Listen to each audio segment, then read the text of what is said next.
March 14th, 2021, 3 in the morning. The Arizona desert, absolute silence. Then, the sound of a barbed wire fence buckling under the weight. 3 men climbing it. And before the porch light even came on, something black, enormous, and incredibly fast had already vanished into the darkness. Hey everyone, my name is James and welcome back to the channel. If you're new here, welcome. This channel is about true stories, real animals, and real situations that most people never hear about. Today's story involves a cane Corso and 3 men who made the worst decision of their lives at 3 in the morning. Stick around until the end. I really want to know what you think. Before we continue, please like and subscribe to the channel. We publish stories like this every week. Tell us where you're watching from. I'm always curious to know where you're watching us from. All right. Today, I'm reading a real account written by a man named Daniel, a rural property owner from Tucson, Arizona. His story was never covered by any media outlet. No news, no official source ever touched it. Daniel wrote it down himself, and somehow it ended up in my hands. I'm going to read it to you exactly as he wrote it. My name is Daniel. I've lived on this land for 11 years. 43 acres outside Tucson, where the nearest neighbor is a 20-minute drive, and the coyotes howl closer than you'd ever want. I bought this place when I was 27, broke, and stubborn enough to think I could make something out of nothing but dirt and wire fences. I run a small operation, cattle, some goats, a few horses. Nothing fancy, but it's mine, and I've protected it with everything I have. A race came into my life in 2018. A friend of a friend had a litter of cane Corsos and couldn't place the biggest male, said he was too much to handle, too aggressive, too intense. I drove 4 hours to see him, and the moment I looked at that dog, I understood he wasn't aggressive. He was just waiting for a purpose.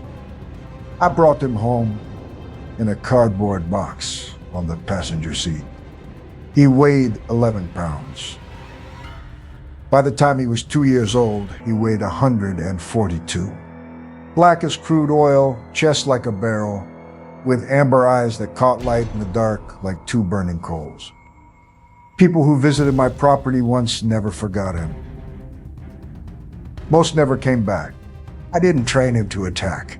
I trained him to understand what belonged here and what didn't. The land, the animals, the silence, he learned all of it. And he took that responsibility more seriously than any man I've ever hired. What happened in March of 2021, I've never told anyone, not the full version, not until now. It was a Saturday night, and I hadn't slept well in weeks. The cattle had been restless, pacing the fence line at odd hours, which usually means something's been circling the property, coyotes maybe, or something bigger. I'd found tracks near the eastern gate twice that month, but couldn't identify them clearly. I went to bed around 11. Arish slept at the foot of the bed, like he always did, completely still, breathing slow. That dog slept like a stone, until he didn't. At 2:47 in the morning, he stood up. No bark, no growl. He just stood. And that was worse than any sound he could have made. In 3 years, I had never seen him do that. He walked to the bedroom door, looked back at me once, and then disappeared down the hallway. I grabbed my flashlight in my boots. Didn't even think about it when Ari's moves like that. You follow. By the time I reached the back door, I heard it. Metal on metal. The chain link fence on the southern end of the property, the section furthest from the road, hidden behind the mesquite trees. Someone was climbing it. I stepped onto the porch and killed my flashlight. Stood completely still.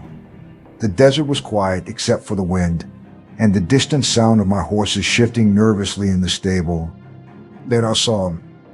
3 silhouettes dropping down from the fence line, one after another, moving slow and low like they'd done this before, like they knew the layout, like they'd been watching. And Ares was already gone. I hadn't even heard him leave. I never saw exactly what happened in those first few seconds. What I saw was the aftermath. The first man was on the ground, motionless, 20 feet from the fence. The second had cleared the property entirely. I found blood on the top of the fence wire the next morning. The third was halfway up a mesquite tree, screaming. The sheriff arrived 40 minutes later, they found a crowbar, a bolt cutter, and a duffel bag near the southern gate. When I walked back inside, Erich was already at his water bowl.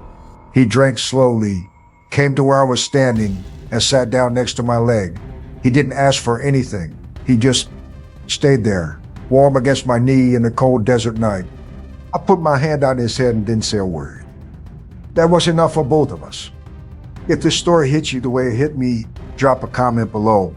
I want to know what you think. Would you have trusted that dog with your life? Because Daniel did, and that dog never once let him down. Hit that like button if this gave you chills, and subscribe, because there are more stories like this one, and you don't want to miss them.